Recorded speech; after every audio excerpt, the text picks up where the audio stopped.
Assalamualaikum warahmatullahi wabarakatuh. Bismillah, alhamdulillah, wassalatu wassalamu ala rasulillah wa ala alihi wa ashabihi wa man tabi'ahu ila yaumil qiyamah.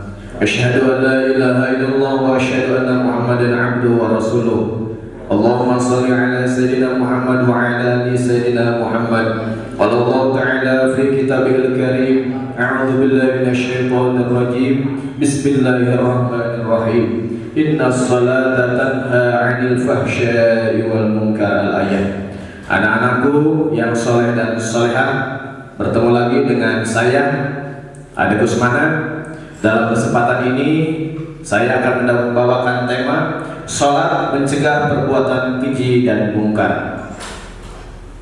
Salat adalah amalan yang wajib dilakukan bagi orang yang sudah bersyahadat dan balik. Jadi orang yang sudah muslim, orang yang beriman, kemudian balik, maka kewajiban sholat sudah wajib dilakukan, wajib dilaksanakan. Terkait dengan balik, itu ada 3 cirinya. Yang pertama, genap usianya 15 tahun. Kalau usia kalian udah 15 tahun, maka kalian sudah balik. Maka kewajiban dalam Islam itu sudah harus kalian tanggung sendiri, harus kalian lakukan. Kalau tidak dilakukan, dosa. Kemudian yang kedua, mohon maaf, mimpi basah. Ya, kalau dalam bahasa agamanya disebut dengan ihtilam atau keluar air mani, sperma. Bagi laki-laki dan perempuan yang sudah mengalami mimpi basah, maka dia termasuk orang yang sudah balik. Maka kewajiban yang ada dalam perintah Islam harus dilaksanakan. Jika tidak, maka dosa. Kemudian yang ketiga adalah haid. Bagi perempuan minimal usianya 9 tahun. Nah, maka kalau orang sudah ada 3 ciri tadi dalam dirinya, apakah usianya 15 tahun? Kalau belum 15 tahun, pernah mimpi basah, atau perempuan sudah haid, maka sudah balik. Orang yang sudah balik, dosa dan pahalanya itu ditanggung sendiri. Kalian tidak sholat, dosanya kalian yang tanggung sendiri. Kalian tidak puasa Ramadan, bocor misalkan ya, puasa Ramadannya batal, disengaja, dosa, maka dosanya ditanggung oleh kalian sendiri. Tapi ketika kalian sebelum balik, pahala itu dituliskan bagi kedua orang tua kalian. Kalian dosa sebelum balik, misalkan berbohong atau marah pada orang tua, maka dosanya tidak dituliskan karena belum balik. Tapi ketika kalian balik, semua pahala dan dosa itu ditanggung oleh kalian sendiri.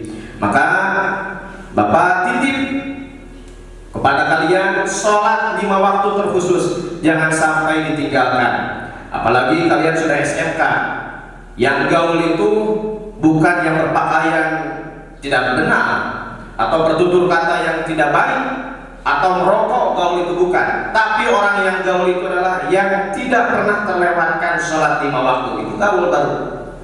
Kemudian di akhirat kelak, sholat adalah amalan yang pertama kali dihisab oleh Allah. Yang akan pertama kali ditanyakan oleh Allah itu adalah sholat. Jika sholatnya baik, maka seluruh amalannya juga akan baik. Udah selesai baik. Tapi kalau sholatnya buruk, maka seluruh amalannya juga akan buruk. Naudzubillah min dzalik. Maka kita mumpung hidup masih diberikan usia oleh Allah, maka manfaatkan usia kita ini untuk beribadah kepadanya dengan lebih baik lagi, terutama dalam sholat. Karena banyak di alam kubur ini orang-orang yang menyesal kepada Allah. Ya Allah, berikan saya kesempatan untuk hidup lagi ya Allah. Saya ingin memperbaiki diri saya ya Allah. Saya ingin sedekah, saya ingin sholat, saya ingin berbuat kebaikan-kebaikan ya Allah.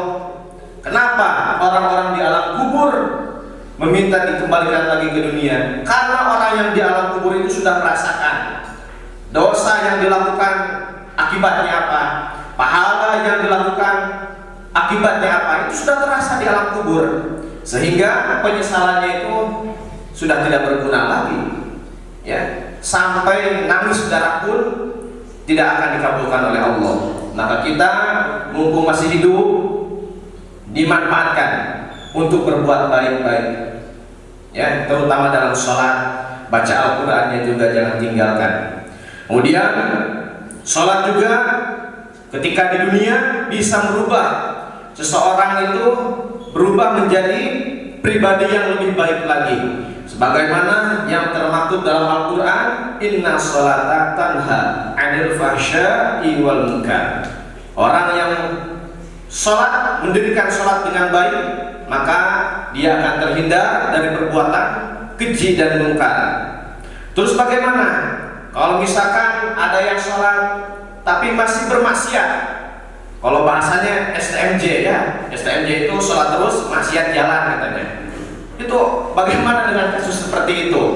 Nah, ternyata bagi orang yang sholat terus maksiat jalan, ternyata orang itu harus memperbaiki sholatnya kembali. Apa saja yang diperbaiki?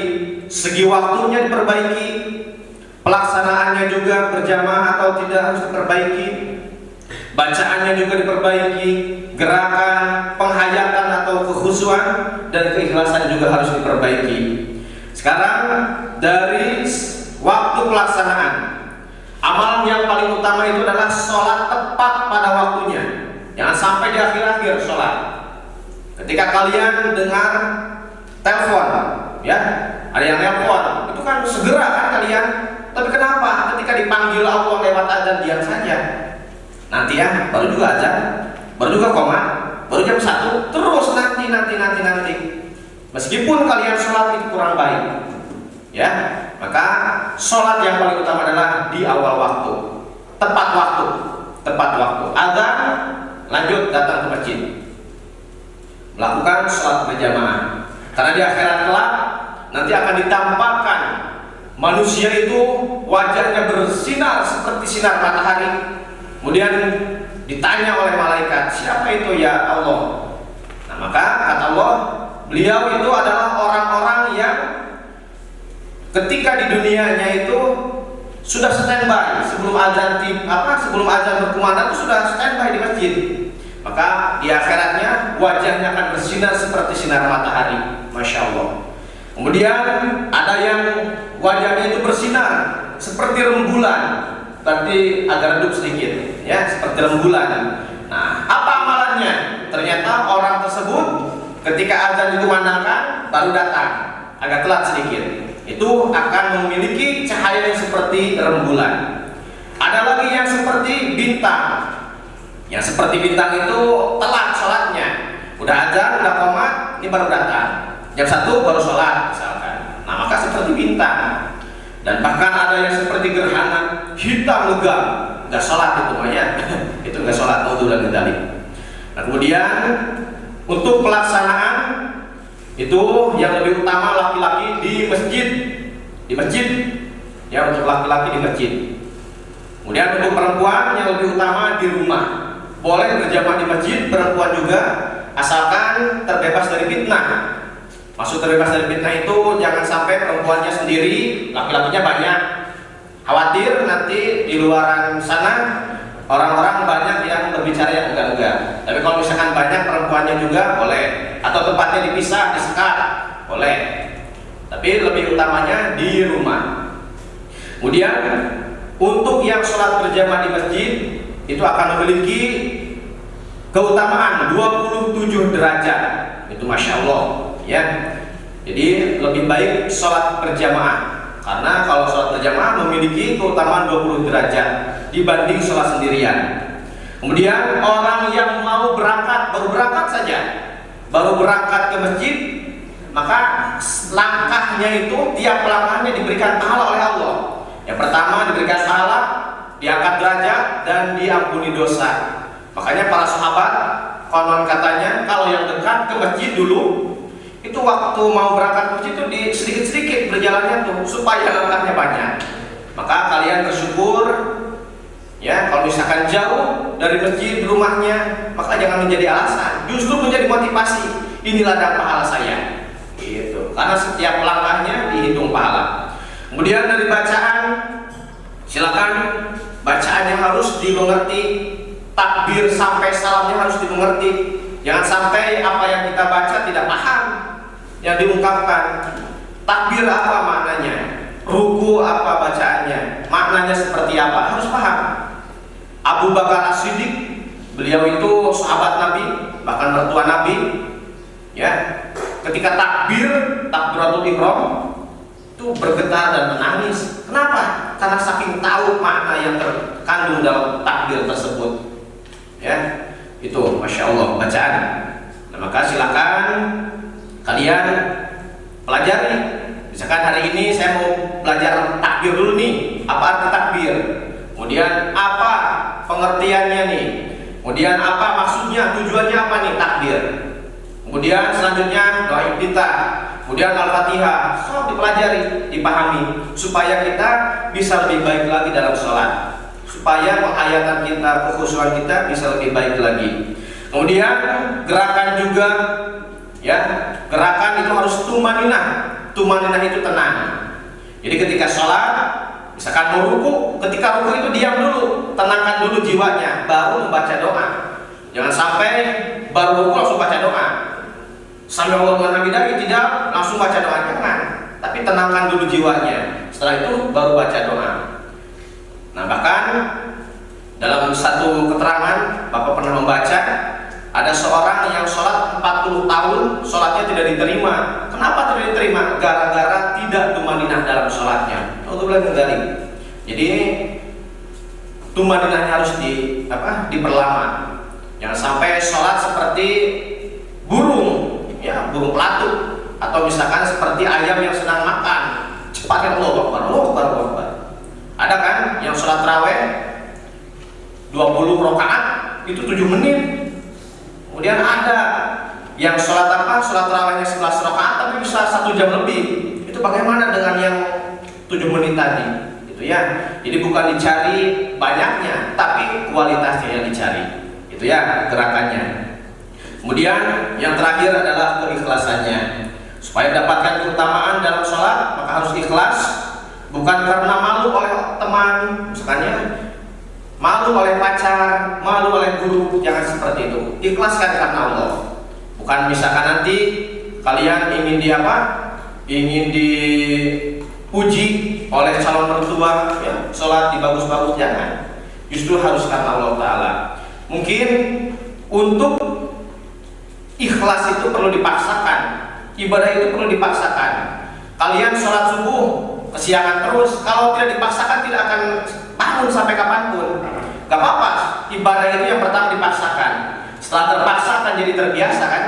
Setelah terbiasa maka akan hinggap di hati kita ketenangan. Oh, ternyata tidak perlu dipaksa juga, enak juga ya sholat tuh.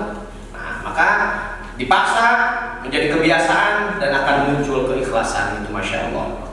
Kemudian kalau sudah sholat 5 waktu bisa konsisten, ditambah dengan sholat rawatib, yaitu sholat sunnah yang mengiringi sholat fardu. Jumlahnya ada 12, 4 sebelum duhur, 2 setelah duhur, kemudian 2 sesudah maghrib, 2 sesudah isya, dan 2 sebelum subuh.